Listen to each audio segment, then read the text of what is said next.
Salut, ici Hugo Blanc de Sagesse Santé. Aujourd'hui, je viens vous parler des 5 dangers possibles quand on suit un régime extrêmement pauvre en glucides. Alors, qu'est-ce que j'entends par un régime extrêmement pauvre en glucides? C'est simple. C'est un régime avec lequel vous mangez entre 20 et 50 grammes de glucides par jour maximum, ce qui est très peu. La quantité de glucides ingurgités a un impact très grand sur la perte de poids. Les personnes en surpoids peuvent perdre jusqu'à 1 kg par semaine avec ce type de régime. Et si vous n'êtes pas en surpoids, ce sera un petit peu moins. Évidemment, il y a un certain nombre d'inconvénients et de dangers possibles avec un tel régime. Et cela peut tout simplement ne pas vous convenir du tout. Pour certains, ce type de régime peut être idéal, et pour d'autres, pas du tout. C'est ce qui ressort de pas mal d'études et aussi de nombreux témoignages. Premier danger possible, vous allez souffrir psychologiquement. Certaines études se sont penchées sur les effets à long terme de ces régimes extrêmes. Il en ressort que les participants ont des difficultés à se concentrer, à réfléchir et même à mémoriser des informations. Deuxième danger possible, vous pouvez ressentir des douleurs musculaires. Si vous pratiquez des sports violents, comme l'haltérophilie par exemple, ou si vous faites du sport intensif. Je ne parle pas du cardio par exemple, parce que là vous gardez un rythme régulier et précis. Mais pour ce type de sport intensif, vous avez besoin de glucides afin que vos muscles puissent se réparer et se régénérer. En consommant des glucides, vous produisez de bonnes hormones et ces hormones interviennent dans la réparation des tissus musculaires. Si vous restreignez votre consommation de glucides, vous vous exposez donc à des douleurs musculaires.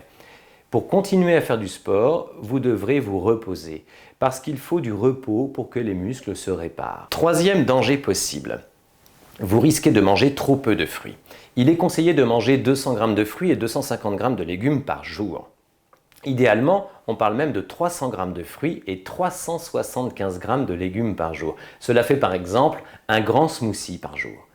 Mais avec un régime extrêmement pauvre en glucides, vous ne pouvez pas manger 300 g de fruits. Si on pense à la banane par exemple, qui est un fruit très sucré, on compte 20 g de glucides pour 100 g.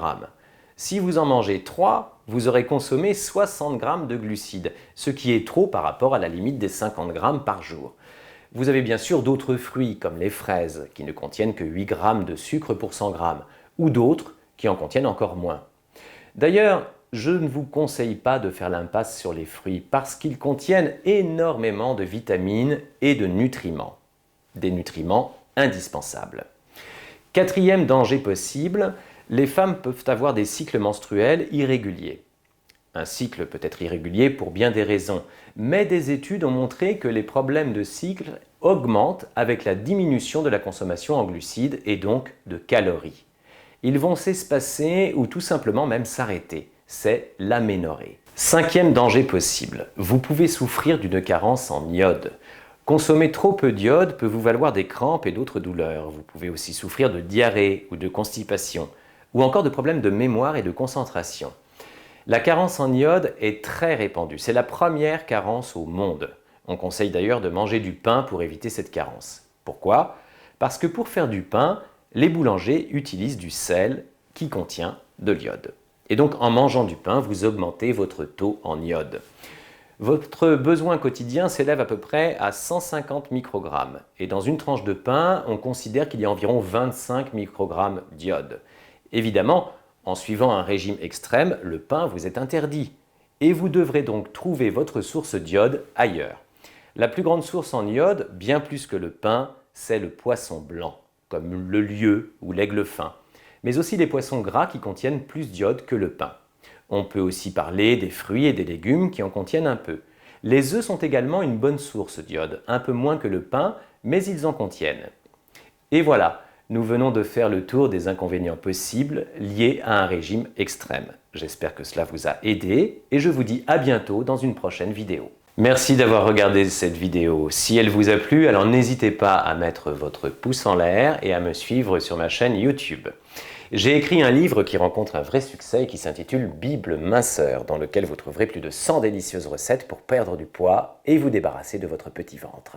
Alors rendez-vous sur bibleminceur.fr pour acheter le livre et pour une durée limitée, vous pourrez y profiter de réductions et de bonus exceptionnels.